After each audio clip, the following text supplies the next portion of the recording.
Hey everyone, part two of the IK spine.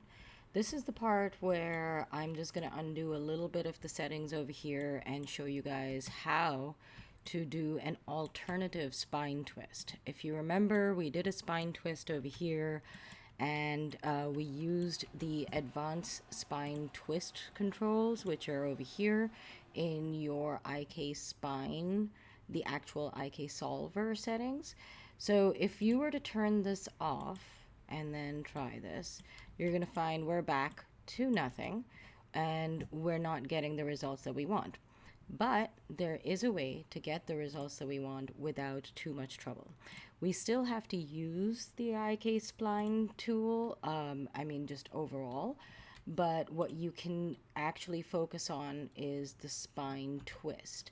So over here you can see as I rotate it, we get a nice little twist going. We get, with the roll, unfortunately it just rolls the whole spine, so there's a little bit of like sort of jigging that we have to do to make it work, but it's surprisingly easy.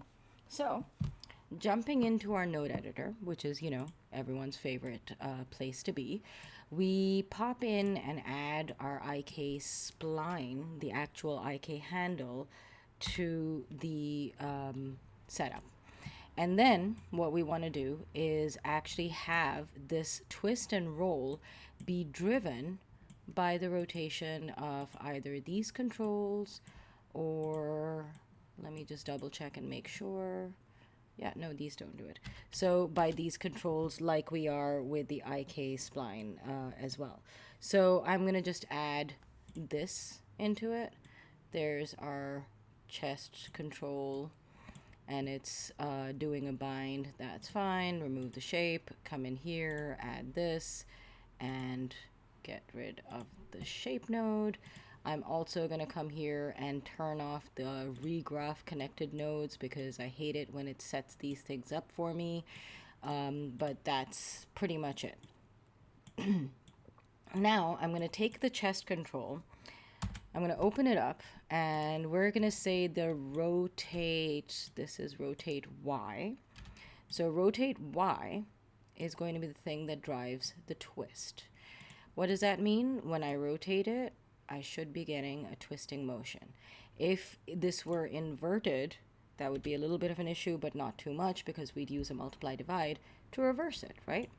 But the problem comes in when you pop in with the root control and then start to say, okay, how is this thing's rotate Y going to do the roll while keeping the upper part stationary? Because the advantage of our spline or IK setups is that different controllers should be able to move sort of independently of each other.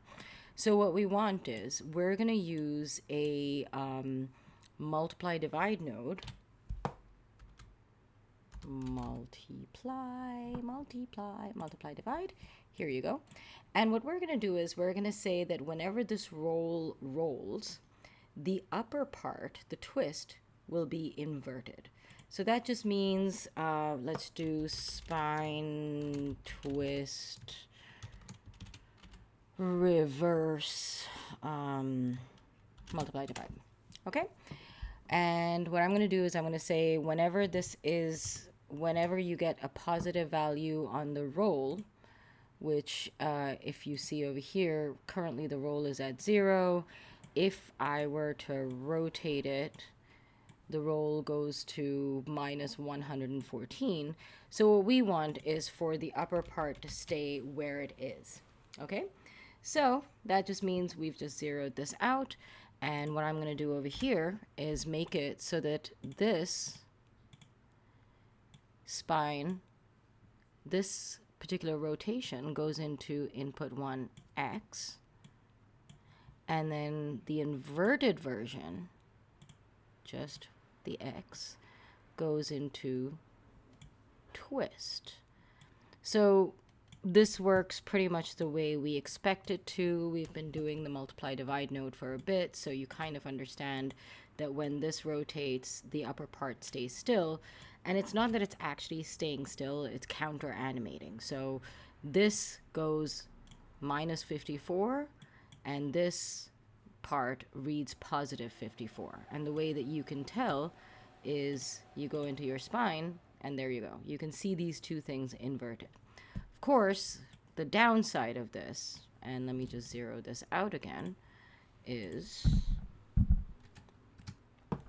the downside is it also disconnected this twist. Why? Because obviously we've got this twist being taken up by this over here.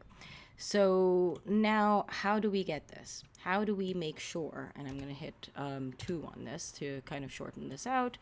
Actually, let's just do a 2 for all of these so we get a rough idea. And then let's take a look at this chest control. So we want to incorporate the chest control into its own thing, but we don't want to like stop this from zeroing it out whenever we need it. And the way that we do this is we use something called the plus minus average node. So let's go over here, type in plus minus, and you'll immediately see plus minus average. And what this will do is we'll call it spine twist PMA. MD for, multiply, divide, PMA for plus minus average. And again, looking at these things and their rotation axes, we're still doing the rotate Y. Let me hit 3 on this. We've got input 1. We're going to just pop in over here, take Y, and go to input 1, 0. And if we look at this tool, it is always working on the sum off. By default, it always goes to plus, right? Because plus comes first. So this is going to add whatever this is to whatever this is. So what this means is the value that's coming in from here. Now, if the value over here is 0, then this, and if we roll just the bottom, it'll kind of do what it does. And it zeroes it out. It keeps the upper part still. However, once we take this and pop this into here, it adds it. So whatever gets minused to counter the roll gets added over here to kind of create a positive. And that is how this goes and pops into the twist.